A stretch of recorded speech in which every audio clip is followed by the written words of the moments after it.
Meet Amanda Cromhout.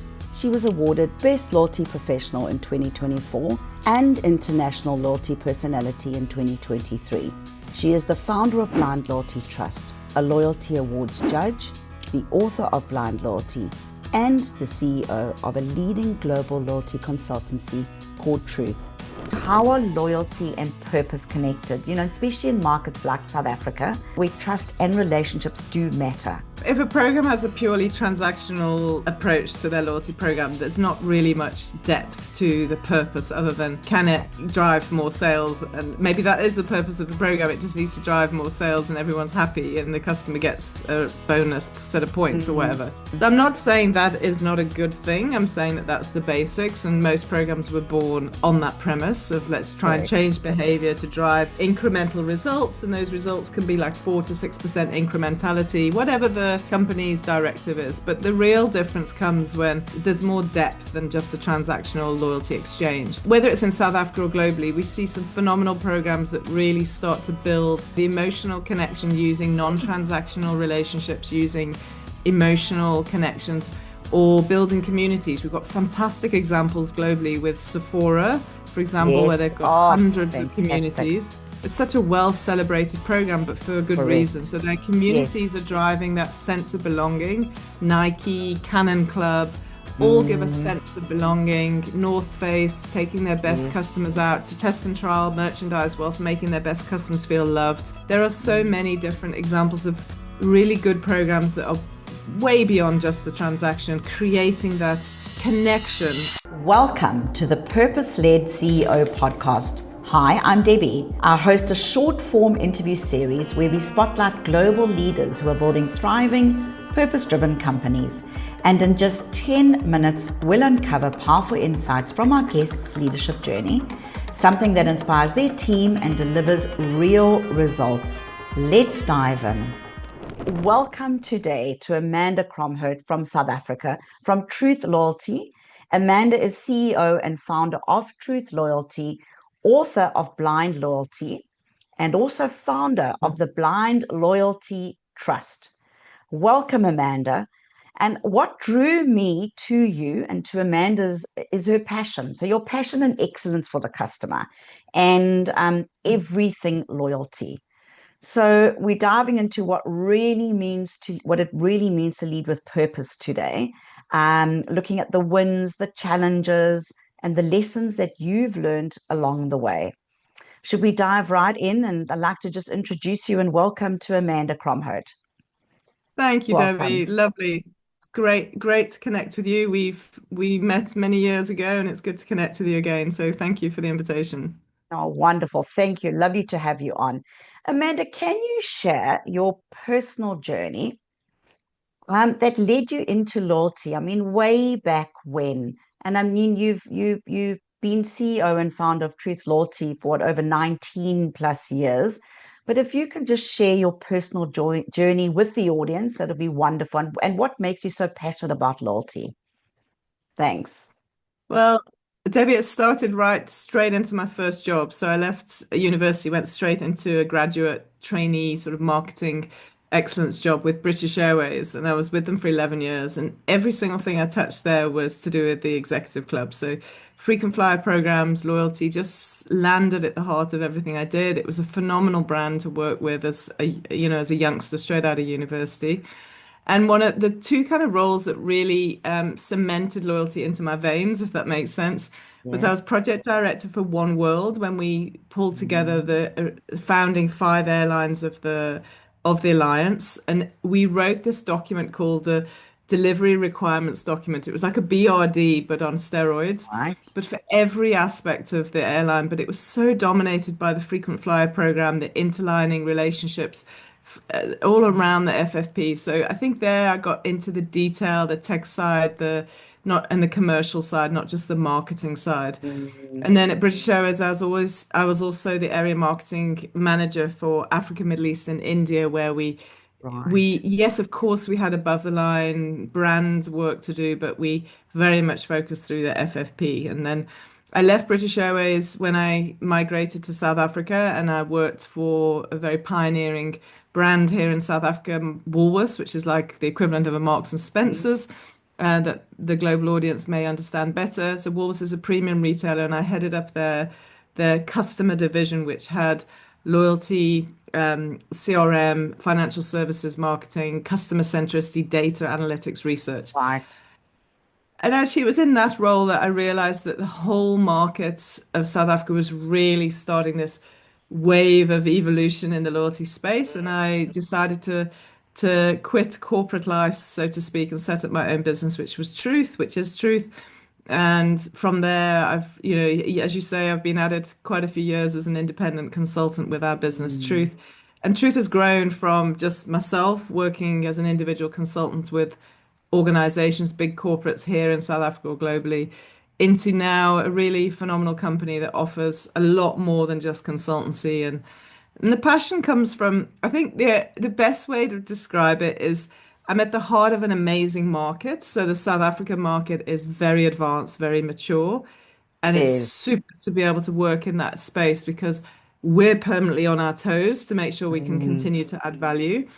And then globally, the exposure we're working with other brands, we're training individuals around the world in loyalty.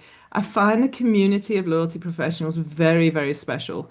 Like it's I It haven't is. seen it anywhere else, and I think that's I thoroughly enjoy what I do, and being able to be part of an ind group of individuals globally who I feel like also enjoy what they do.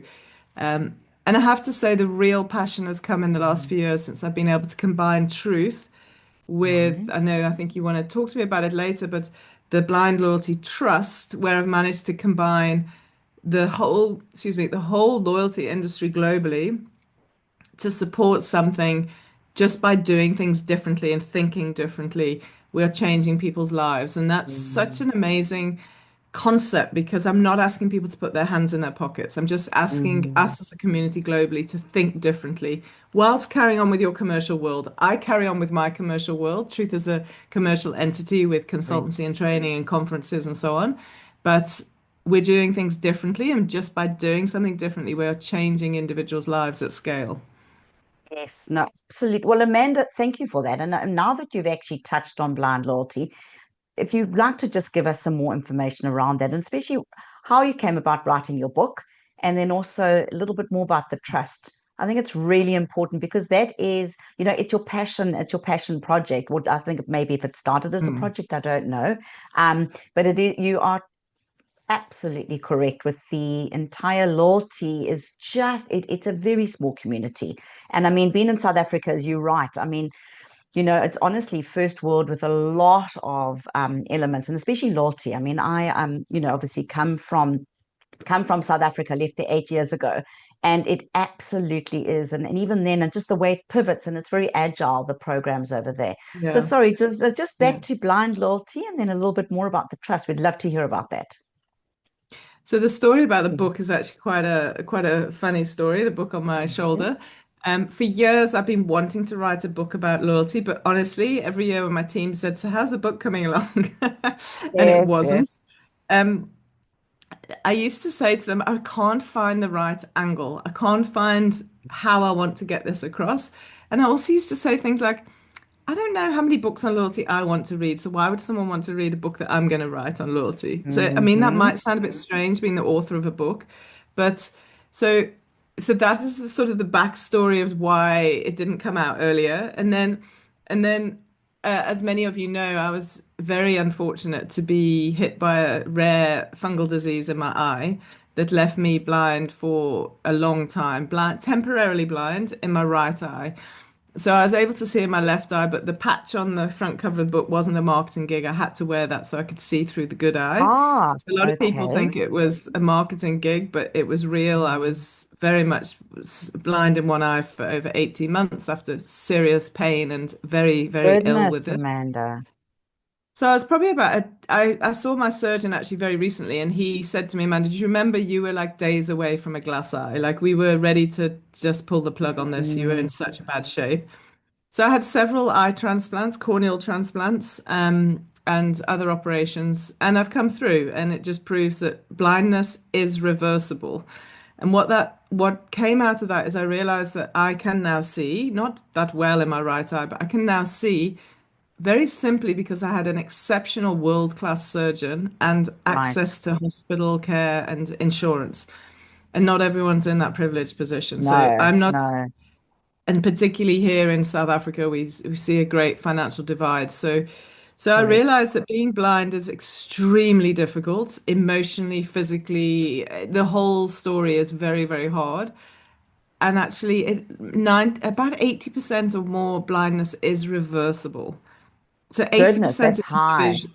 Yeah, so some people are born blind, and that's often Yes. not reversible. Mm. But like tomorrow, I'm going to hospital to see two of our patients that we're funding. Debbie, they're 5 years old, and their Oh, blindness is goodness. reversible. Oh, Like, so why should they not be able to see for the rest of their life when correct. it's reversible? Correct. So we're And able it's to such a fund gift. that and change their lives. And fundamentally, that's how it came about. Is I sat with my surgeon and I Goodness. just said, we can do this without me going around with a begging bowl asking for money. So we raise funds. Typically, all the proceeds from my book go to Blind Loyalty Trust. We, as you may have Amazing. heard, we sell these bracelets around the Yes. world. If I speak at a conference, I insist that the sponsors pay for these Mm. bracelets. There's good profit off the bracelets for the trust. Yes. And we have redemption partners, and that's the main way we can change Wow. people's lives is by collecting money just through redemptions through the goodwill Mm. of loyalty members. So that is a plea to the world to carry on. I'll happily speak at conferences. You'll get bracelets, get the book. Yes. Um, Yes. we do have corporates who do Amazing. support, and they pay for a full surgery day, and that's a financial commitment, which is also obviously very welcome. Okay. But Oh, so the trust yes. yeah, so the trust is really making a difference in hundreds of people's lives, whether Oh, it's a 5-year-old I'm seeing tomorrow or a 95-year-old wow. who Wow. can't look after themselves. Then, Mm-hmm. and the interesting thing is when someone is blind, they need a carer. And Of often course. that carer is a child taken out of Yes. school to look after granny. Oh, so It's sad. so by Absolutely. putting I the mean, it would be. reversing blindness, we also are Mm. able to put the child back in school. Oh, wow. Amanda, that's and just what I really love was the fact, obviously, I mean, you speaking from the heart, it's happened to you. It's Yeah. relatable. You're so passionate about it. But the fact that you've given back and which is fantastic, but also the way that you've looped it around to call, loyalty, because it is that. I mean, it's just I love that. The name blind loyalty as well. It's just how did you come up with that name? So it's actually whilst I was so back to why the story of the book actually. So the book when I was very sick with the initial blindness and the initial problem with the eye, Yes. I literally was in bed with I couldn't open my eyes not even for 5 seconds. So I would lie with my thoughts in my head listening to podcasts. And it came to me during that time how I wanted to write the book. And it's literally Right. 101 chapters, 2 pages a chapter, get the point across. People can pick it up in this age of lacking attention spans and social media. Pick it up, learn a chapter, move on. Pick it up, learn a chapter, move on. And it was my husband who actually made a joke and said, well, you're blind now and you're talking about loyalty, so it could be called blind loyalty. So so that's where the name blind loyalty came from. Oh, well, I'm so pleased you've honestly that you and you've said, not a full recovery, but honestly, that's just Thank you. thank you for sharing that journey. I really appreciate that. And that's a fantastic trust that you have as well. And I'm glad that some corporates are behind there as well. So that's always good. Yeah. Yeah. Um, Thank you. and when I look at that, because you literally, I mean, I'm sure, you just weave that into everything that you do with the Yeah. trust loyalty side as well, which is fantastic. I'd like to look at, in your view, Amanda, how are loyalty and purpose connected? And I think you've actually just summarized that with your book. But if we take it back now into an environment, the corporate environment, we look at loyalty and the loyalty programs as such. Yeah. In your view, how are loyalty and purpose connected? Especially in markets like South Africa, where trust and relationships do matter. Yeah. Absolutely. Mm, So I think if a program has a purely transactional approach to their loyalty program, there's not really much depth to the purpose other than can it drive more sales? And that's maybe that is the purpose of the program. It just needs to drive more sales and everyone's happy and the customer gets a bonus set of points or Mm, whatever. mm, So I'm not saying that is not a good thing. I'm saying that that's the basics, and most programs were born on that premise of let's try and correct. change behavior to drive incremental results, and those results can be like 4 to 6% incrementality, whatever the company's directive is. But the real difference comes when it moves beyond the transaction, so it's a much Correct. more there's more depth than just a transactional loyalty exchange. So we see, Mm, whether it's in South Africa or globally, we see some phenomenal programs that really start to build the cliche, the emotional connection using non-transactional relationships, using emotional connections, or building communities. We've got fantastic examples globally with Sephora, for example, where yes. they've got Oh, hundreds of fantastic. communities. It's such a well celebrated program, but for a good reason. Correct. So their communities Yes. are driving that sense of belonging. Nike, Cannon Club, all give a Mm, sense of belonging. North Face taking their best yes. customers out test and trial merchandise whilst making their best customers feel loved. Maya Mm. One, I had the privilege of interviewing Rob Pope from Maya One, where they take their Ah, VIP customers the VIP customers, go on money can't buy experiences like the Australian Open or amazing. so it's those kind of Mm, deeper connections, Marriott moments. I mean, there are so many yes. Emirates Oh, yes, every married. experiences. There are so Mm, many different examples of really good programs that are way beyond just the transaction, creating that connection. I mean, I can give you an example of something that happened to me that has yes. nothing whatsoever to do with a loyalty program, but it created such loyalty. So many of the loyalty world know this, but I do endurance running, and you're South African, so you know the Comrades Marathon. Yes. Very, yes. So this year, after the Comrades Marathon, I had a brutal race, like it was the hardest ever. I crawled back into my hotel room, like feeling like dead man walking. And as I approached the hotel bed, all I wanted to do was get into the bed. I saw a rolled up piece of paper and a red rose. Hmm. Now, anyone who understands Comrades, which South Africans do, the top 10 runners get a rose when they enter the stadium, an interflora red rose. So it's a significant Yes. thing. So there was a connection. They'd thought this through. There was a red rose and rolled up piece of paper. So I was like, I wonder what's in the rolled up piece of paper. And they'd basically taken from the Comrades app my race, the splits, the time, the Amazing. all the details I would want to see as I'm recovering, rolled it up with a congratulations, Amanda, we're so proud of you, and a red rose. And that was from the That's Oyster just Box, that's a beautiful fantastic. hotel. Honestly, I did see that actually on one of your social posts, and I was blown away Yeah. that they had thought about that because it's so simple. Isn't it just And so easy? It's it's so so simple. easy, and no, there wasn't one loyalty point, one loyalty membership, but they will No, have my not loyalty at forever. all. Honestly, just something that is Yeah, just so simple. I remember years ago, the Drakensberg Sun, and I wasn't working there at that stage. Well, I wasn't working for Soho Sun then.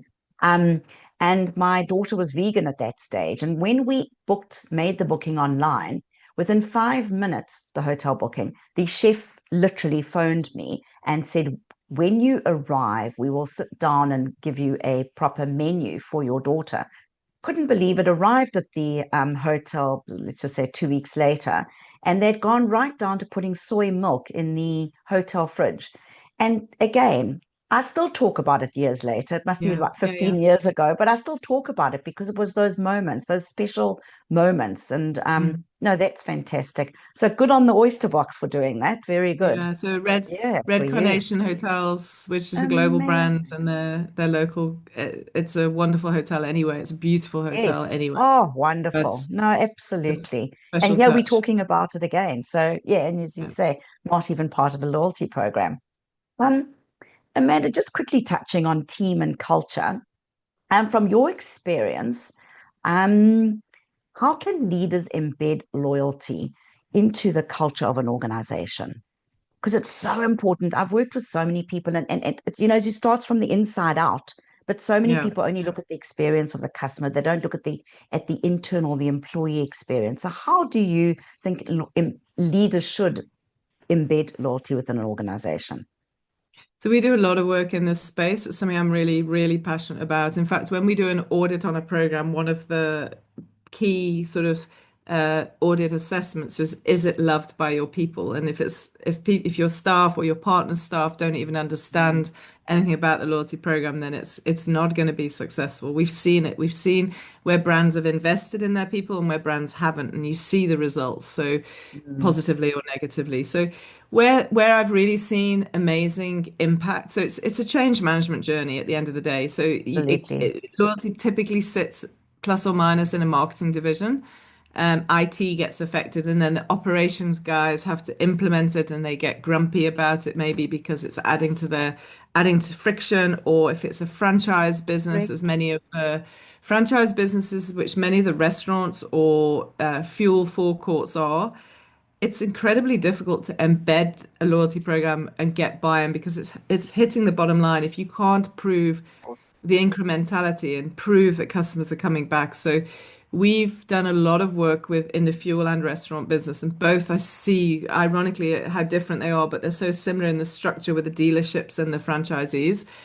So what I've seen really work well is where the restaurant brand or the dealer brand or the fuel brand Right. invests in the time to take to do that change management properly. So whether it's a Mm, franchise roadshow or a dealer roadshow, and they really talk through the magic of the loyalty program, the pros and the cons, the challenges, the fraud elements, but the bigger picture. So it's not just, hey, flip, there's a 3% impact on your cost of sale. It's actually, wait a minute, because I've got that data, because we do that, we're actually growing at 5%, but the industry's only growing at 1%.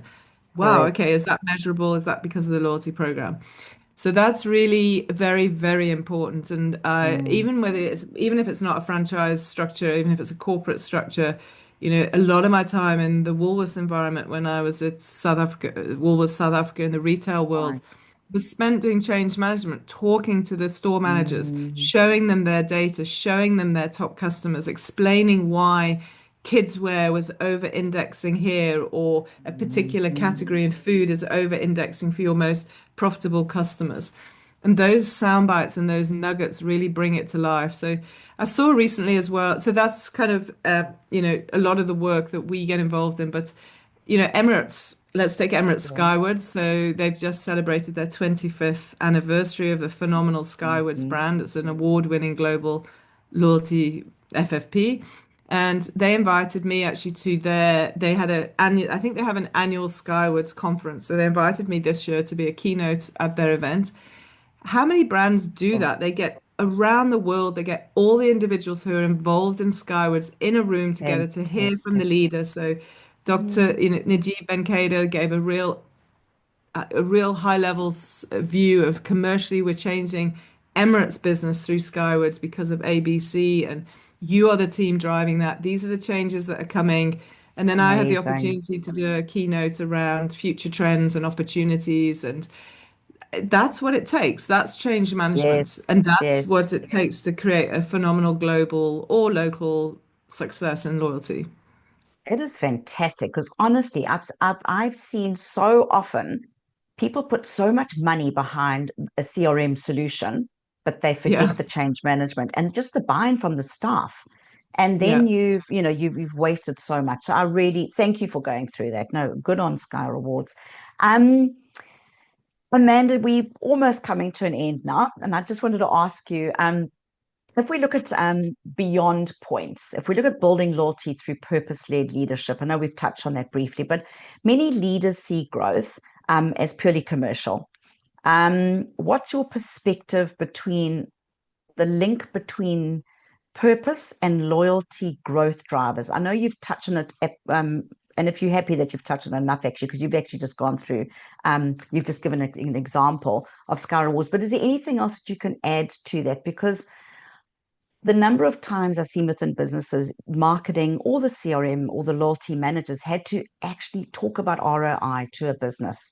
I know you mentioned at Woolworths you did that quite successfully, but are there any other examples where you've actually come across companies where you've really had to go in and fight the fight and you don't mention the company's names, obviously, but just how did you go around that, working with the leaders, getting them in the room and showing them? Obviously, it is about the numbers, but was there any other nuggets that you can share that you maybe got people on board? It happens every day. Like our job, Does.